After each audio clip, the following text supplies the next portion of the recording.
Fala galera, eu sou o Hugo Moreira e estamos aqui para mais uma aula do nosso curso de Planejamento Tributário.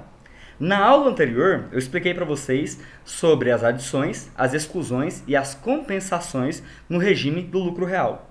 E nessa aula eu vou explicar para vocês sobre as demais alíquotas e também sobre as formas de apuração aqui no lucro real.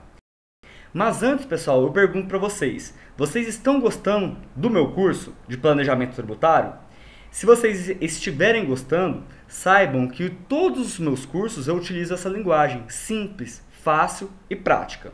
E o que você pode fazer para me ajudar? Deixa aqui um comentário falando se você está gostando, dando alguma sugestão, tá? E deixe seu like também. Pessoal, falando sobre as alíquotas. Primeiro eu vou começar sobre as alíquotas do PIS e da COFINS. O lucro real ele está no regime não cumulativo para PIS e para COFINS. E a alíquota do PIS é de 1,65% sobre a receita bruta. E da COFINS é de 7,6% sobre a receita bruta. Só que, por se tratar de um regime não cumulativo, a empresa ela pode compensar o crédito de PIS e de COFINS das compras nas vendas. Você não entendeu? Tá meio confuso? Então veja o meu exemplo aqui. Imagine que a empresa ela comprou insumos no valor de R$6.000. Então, qual que é o valor de PIS que ela vai ter a recuperar sobre essa compra? Vai ser 1,65% de 6.000, que corresponde a R$ 99,00.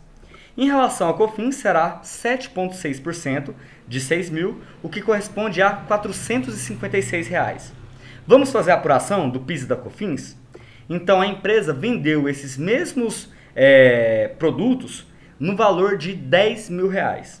Então, para apurar o PIS a pagar, nós vamos multiplicar 1,65% sobre o valor de 10.000, o que corresponde a R$ 165,00.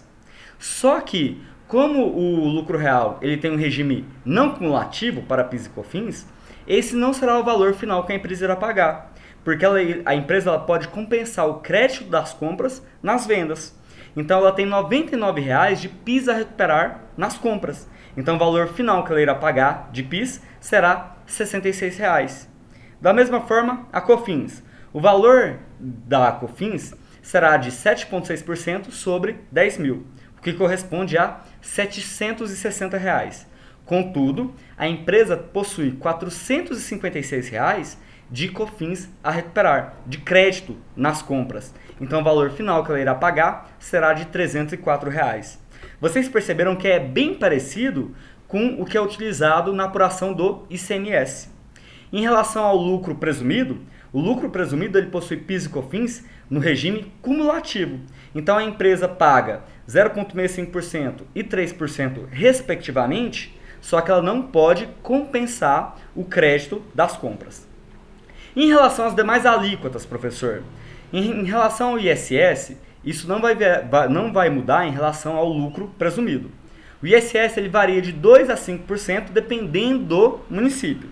O ICMS ele também não vai variar em relação ao lucro presumido. Ele varia de acordo com o estado, 17%, 18%. Já a contribuição social e o imposto de renda, as alíquotas elas são exatamente as mesmas do lucro presumido. 9% de contribuição social e 15% de imposto de renda. Contudo, no lucro presumido, isso é aplicado sobre a base de cálculo de presunção. Vocês lembram?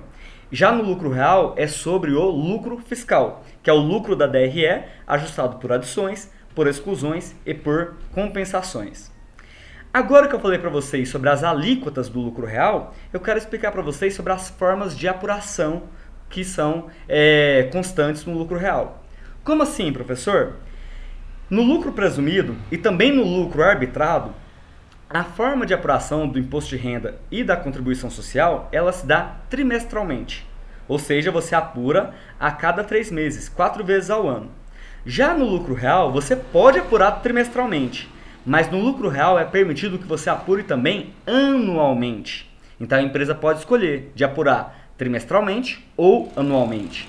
E vocês vão ver que essa escolha ela vai sim impactar no valor que a empresa vai pagar durante o ano, no valor que a empresa vai desembolsar. E eu já adianto que na próxima aula eu vou mostrar um cálculo da apuração na forma anual e na aula seguinte da apuração na forma trimestral. a fim de comparar qual que é a mais vantajosa. Pessoal, agora o que vocês têm que entender é o seguinte: quem optar pelo lucro real anual deve entender que o ano é um período. Já quem optar pelo lucro real trimestral deve entender que o trimestre é um período. E lembram daquela legislação que eu passei para vocês na aula anterior, de que a empresa só pode compensar prejuízos até o limite máximo de 30% do lucro de cada período de apuração? Então é justamente aqui que vocês vão ver a diferença, quando a empresa opta pelo lucro real anual e quando ela opta pelo lucro real trimestral. Pessoal, em relação ao lucro real anual, você deve pensar: nossa, o lucro real anual deve ser bom porque a empresa vai pagar uma vez ao ano apenas o imposto de renda e a contribuição social, lá em dezembro. É assim, professor? Não, não é assim. Quem optar pelo lucro real anual, na verdade, vai pagar imposto de renda e contribuição social mensalmente.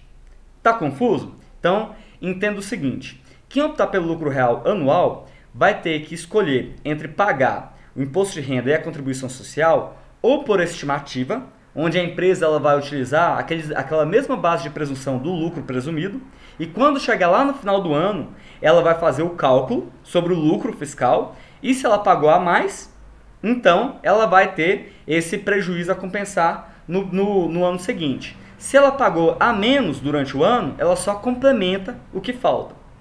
Ou então a empresa opta por pagar por antecipação e suspensão. Aí aqui a empresa tem que ter a contabilidade fechada mensalmente, porque ela vai fazer o cálculo em cima do lucro fiscal. E para isso, ela precisa ter a DRE pronta já, tá? Mas vocês vão perceber essa diferença e esses detalhes nas próximas aulas. Se vocês gostaram desse vídeo, e eu tenho certeza que vocês gostaram, então curtam, comentem e compartilhem. Um grande abraço e até a próxima!